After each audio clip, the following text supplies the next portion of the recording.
সুপ্রভাত, আবার চলে এলাম সকলের সামনে আমাদের রান্নাঘরে। গতকাল রথযাত্রা উৎসব ছিল, তাই ঘরে ঘরে জিলিপি খাওয়া হয়েছে। আমি একদম ঘরোয়া পদ্ধতিতে কালকে আমি জিলিপি বানিয়েছি, সেটাই আমি দেখালাম।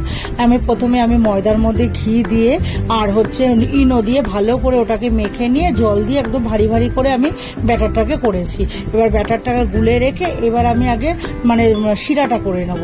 এবার চিনি দিয়েছি 1 কাপ চিনি, 1 বাটি চিনি দিয়েছি, তার সাথে 1 বাটির থেকে একটু কম আমি জল দিয়েছি। দিয়ে ভালো করে ফুটে উঠেছে, তখন ছোট এলাচ একদম গুঁড়ো করে দিয়েছি।